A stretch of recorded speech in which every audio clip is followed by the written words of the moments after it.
شروع کرتا ہوں اللہ کے ببرکت نام سے ہی جو نہایت رحم کرنے والا ہے۔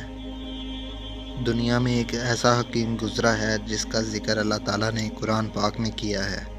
اللہ تعالیٰ نے قرآن پاک میں ایک سورہ لقمان کے نام سے نازل کی ہے، جس سورہ میں اللہ تعالیٰ نے آپ علیہ السلام کی حکمت اور دانائی کا تذکرہ کیا ہے۔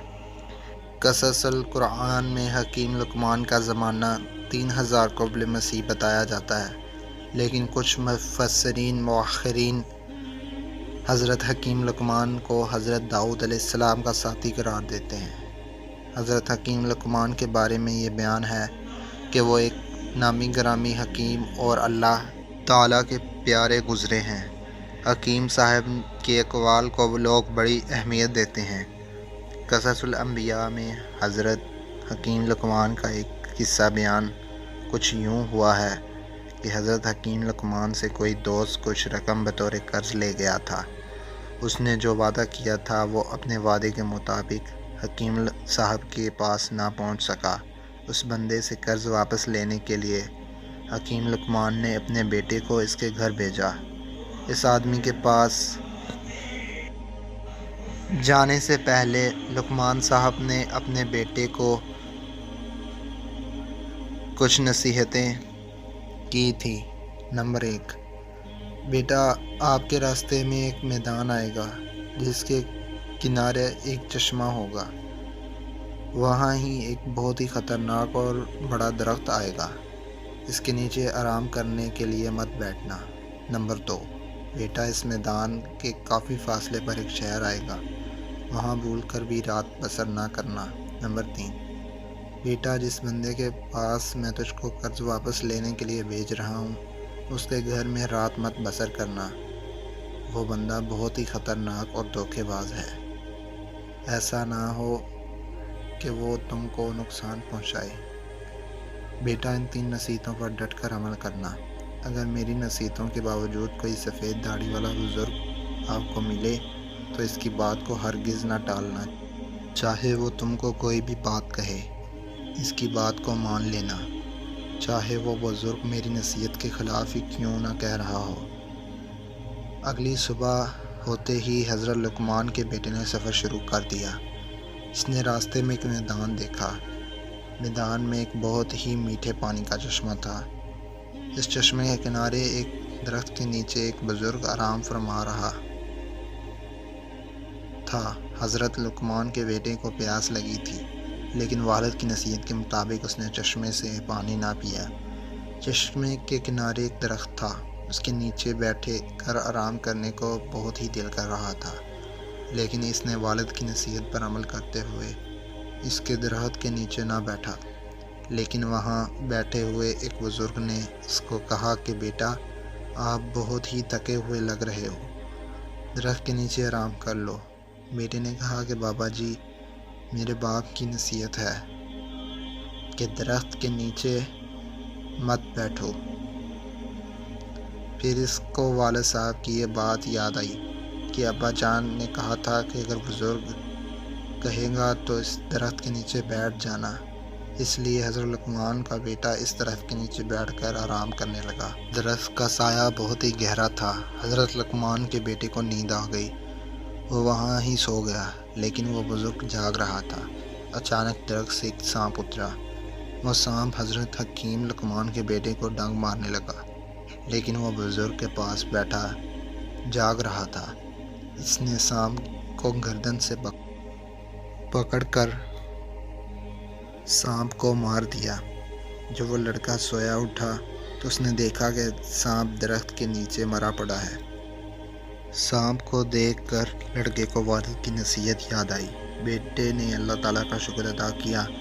لڑکے نے دیکھا کہ بزرگ نے اس کا جسم اور سر علیحدہ علیحدہ کر کے رکھا ہوا تھا۔ بزرگ نے اس مرے ہوئے سانپ کا سر اپنے پاس تھیلی میں رکھ لیا۔ حضرت لقمان کا بیٹا وہاں سے اٹھ کر اپنے سفر کو جانے لگا تو بزرگ نے کہا کہ تم کہاں جا رہے ہو؟ لڑکے نے کہا کہ میں فلاں شہر میں اپنے والد کا قرض واپس لینے کے لیے جا رہا ہوں۔ بزرگ نے کہا کہ بیٹا، میں چاہتا ہوں کہ میں بھی آپ کے ساتھ اس شہر میں جاؤں۔ لڑکے نے کہا کہ بابا جی، مجھے کوئی اعتراض نہیں ہے، آپ میرے ساتھ جا سکتے ہیں۔ اس کا کہنے پر بزرگ بھی لڑکے کے ساتھ جانے کے لیے تیار ہو گیا۔ اس مقروض کے پاس جاتے ہوئے ان کو ایک شہر میں بہت ہی رات ہو گئی۔ اس شہر کے لوگوں نے حضرت لقمان کے بیٹے کو پہچان لیا تھا۔ انہوں نے حضرت لقمان کے بیٹے کو رات اسی شہر میں بسر کرنے کا کہا، لیکن لڑکے نے ان لوگوں سے کہا کہ میرے باپ نے کہا تھا کہ بیٹا کسی بھی شہر میں رات بسر مت کرنا۔ لیکن وہ ساتھ آئے ہوئے بزرگ نے کہا کہ بیٹا اس میں کیا حرج ہے کہ ہم رات یہاں بسر کر کے صبح ہوتے ہی اپنی منزل کی طرف گامزن ہو جائیں۔ لڑکے نے اس بزرگ کی بات کو تسلیم کرتے ہوئے وہاں ہی رات بسر کرنے کے لیے رضامند ہو گیا۔ جب یہ دونوں رات بسر کرنے کے لیے شہر میں ٹھہر گئے تو اس شہر کے لوگوں نے لقمان کے بیٹے سے کہا کہ اس شہر میں ایک بہت ہی حسین و جمیل لڑکی ہے، ہم چاہتے ہیں کہ تم اس سے شادی کر لو۔ لیکن حضرت لقمان کے بیٹے نے ایسا کرنے سے منع کر دیا۔ لیکن بزرگ نے کہا کہ بیٹا اگر یہ لوگ ضد کر رہے ہیں تو تم اس لڑکی کے ساتھ شادی کرنے میں کیا حرج ہے؟ حضرت لقمان کے بیٹے نے بزرگ کے کہنے پر اس لڑکی کے ساتھ شادی کر لی۔ حضرت لقمان بیٹے کو کسی نے بتایا کہ اس لڑکی نے پہلے بھی بہت سی شادیاں کی ہیں۔ کوئی بھی شوہر اس لڑکے کے پاس ہم بستری کرنے کے لیے جاتا ہے تو اس کی موت ہو جاتی ہے۔ یہ بات لقمان کے بیٹے نے اس بزرگ کو بتائی کہ بابا جی میں نے اس عورت کے بارے میں یہ بات سنی ہے۔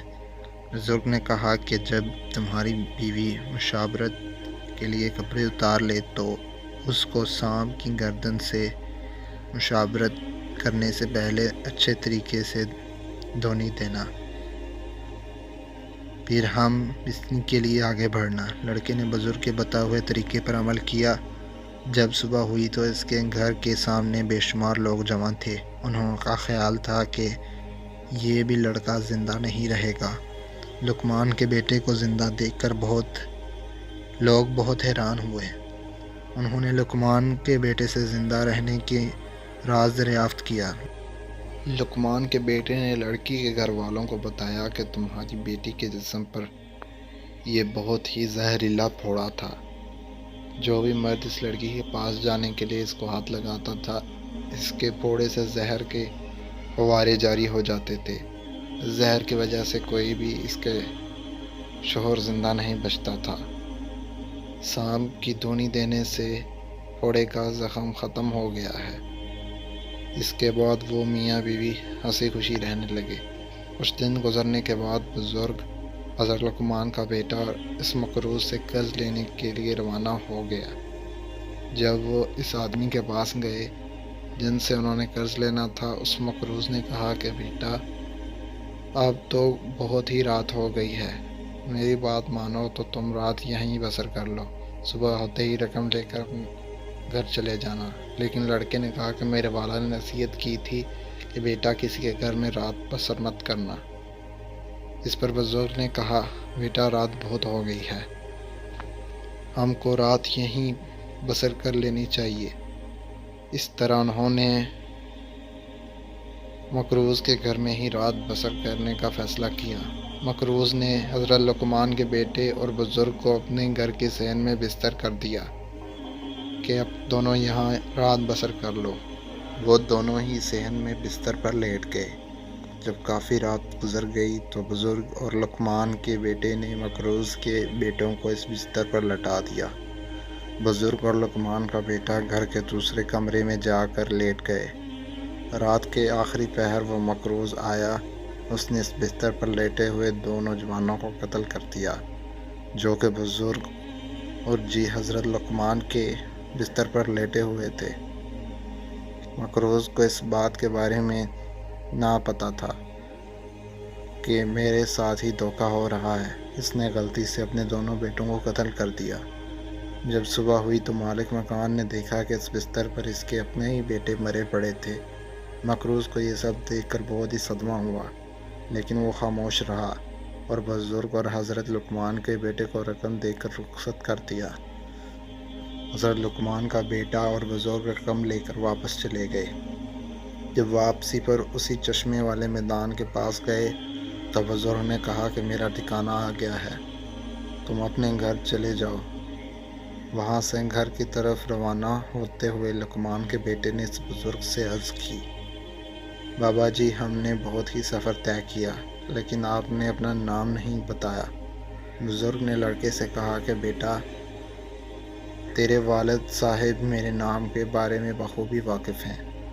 بیٹے نے گھر آ کر سارا قصہ اپنے باپ حضرت لقمان کو بتایا، پھر اپنے والد گرامی سے کہنے لگا، ابا جان، میں نے اس بزرگ سے نام پوچھا تو اس نے فرمایا کہ حضرت لقمان میرے بارے میں خوب جانتے ہیں۔